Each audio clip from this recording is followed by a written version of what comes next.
Chicken খাওঁতে কাৰোবাৰ মোৰ নিচিনা গোন্ধ লাগেনে? মোৰ কিন্তু বহুত গোন্ধ লাগে, কাৰণ মই মাছ মাংস ইমান নাখাওঁ, কিন্তু কেতিয়াবা চিকেনটো খালে কি হয়, এটা গোন্ধ লাগে মোৰ।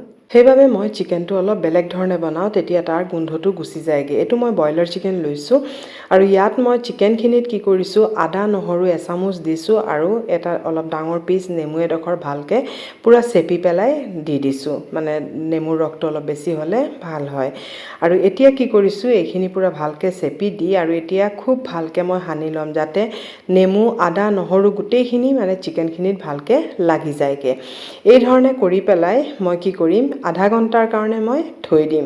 তেতিয়া কি হ'ব, তাৰ পৰা পূৰা যিখিনি পানী আছে ওলাই যাব। আধা ঘণ্টা হৈ গ'লগৈ, আৰু এয়া চাওক, এইখিনি অলপ বগা বগাও হৈ গৈছে, আৰু তাৰ পৰা চাওকচোন কিমানখিনি পানী ওলাইছে। এতিয়া মই 2-3 বাৰ ভালকৈ এইখিনি ধুই ল'ম, মানে চিকেনখিনি খুব ভালকৈ এতিয়া ধুই ল'ম, পানীখিনি পেলাই ভালকৈ ধুই ল'ম। এয়া চাওক, এইখিনি পূৰা ভালকৈ ধুই ল'লোঁ, পূৰা চাফা পানী আহি গৈছে। এতিয়া মই এই ধৰণে পূৰা চেপি চেপি এটা বাতিত মই লৈ ল'ম। মই কিন্তু চিকেনটো খাওঁতে ইমানেই মানে এটা গোন্ধ পাওঁ, মানে যিমানে ভালকৈ বনালেও মোৰ এটা গোন্ধ লাগে। সেইকাৰণে মই এই ধৰণে বনাওঁ, আৰু ভাবিলোঁ আপোনালোকৰ লগতো শ্বেয়াৰ কৰোঁ, যদি মোৰ নিচিনা কাৰোবাৰ এনে থাকে।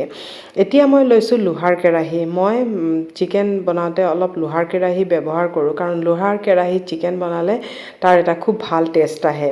আৰু ইয়াত মই অলপ মিঠাতেল দি পেলাই অলপ চেনি দিছোঁ। চেনি দিয়াৰ কাৰণ এইটোৱে হৈছে যে, যদি আমি চিকেনখিনি যদি তেলত যদি এনেই ফ্ৰাই কৰোঁ, কি হয়, বহুত টান হৈ যায়গৈ। আৰু যদি চেনিখিনি কেৰামেল কৰি পেলাই যদি আমি এইখিনি ভাজি কৰোঁ, কি হয়, পূৰা মানে কালাৰ সোনকালে আহি যায়, আৰু পূৰা মানে ছফ্ট থাকে, মানে চিকেনখিনি খুব ছফ্ট থাকে। সেইকাৰণে মই চেনি ইয়াত ব্যৱহাৰ কৰিছোঁ। এতিয়া মই এখন ঢাকন লৈছোঁ, আৰু লৈ পেলাই এই চিকেনখিনি দি লগে লগে 2 মিনিটৰ কাৰণে এই ধৰণে ঢাকি দিম, আৰু গেছৰ ফ্লেমটো মই হাই কৰি দিম। আৰু এতিয়া 2 মিনিট হোৱাৰ পিছত, কাৰণ এইটো কেলৈ দিছোঁ, নহ'লে ওপৰত পৰি যাবগৈ, আৰু সেইকাৰণে এইটো দি 2 মিনিট ঢাকি দিব, তাৰপিছত আৰু কেতিয়াও ওপৰত নপৰে, আৰু তেলটো মানে চিটিকি নপৰে। আৰু এতিয়া এইখিনি অলপ আকৌ ফ্লেমটো হাই কৰি দিছোঁ। এতিয়া হাই ফ্লেমতে মই সিজিবলৈ মই ভজা নাই, অকল ওপৰটো ৰঙা হ'বলৈ ভাজিছোঁ।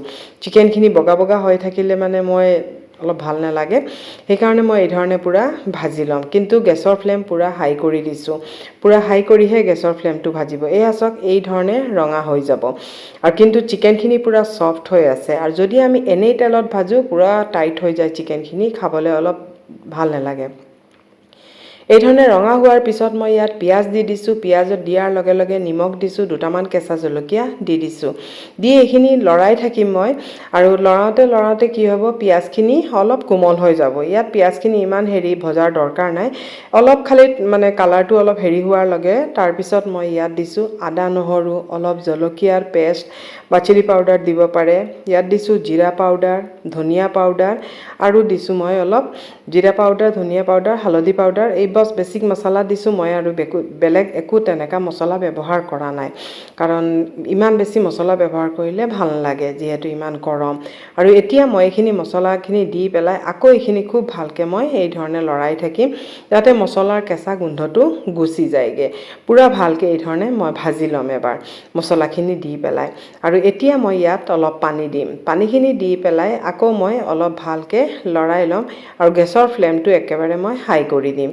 কৰি পেলাই তাৰপিছত মই উতল আহিলে মানে ঠিকছে মানে ভালকৈ উতলাম। আৰু এতিয়া ইয়াত দি দিছোঁ মই অলপ ডালচিনি, ইলাচি, লং, মানে গুড়ি কৰা, ল'ৰা ছোৱালী মুখত আহে সেইকাৰণে মই গুড়ি কৰি দিছোঁ। আৰু এইখিনি উতলি চাওকচোন একেবাৰে শুকাই গৈছে। এই সময়তে মানে মই পূৰা ড্ৰাই ফ্ৰাই কৰা নাই, কিন্তু নমোৱাৰ পিছত অলপ শুকানে হৈ যাবগৈ। আৰু এতিয়া এইখিনি অলপ আকৌ ভালকৈ লৰাই দিছোঁ। আৰু পিঁয়াজ দেখিছে নহয়, পিঁয়াজ একেবাৰে গোটেইখিনি গলি গ'ল। পিঁয়াজত যে নিমখ দি দিছিলোঁ, সেইকাৰণে গোটেইখিনি গলি গ'ল। এতিয়া লাষ্টত নমাওঁতে কচুৰি মেথি অলপ মই দি দিছোঁ ওপৰৰ পৰা, আৰু এইখিনি দিলেও কিন্তু তাৰ ফ্লেভাৰটো খুব ভাল আহে। যদি থাকে দিব, নাথাকিলে কোনো কথা নাই। আৰু এতিয়া এইখিনি দি পেলাই মই আকৌ অলপ ভালকৈ লৰাই এইখিনি মই নমাই দিম।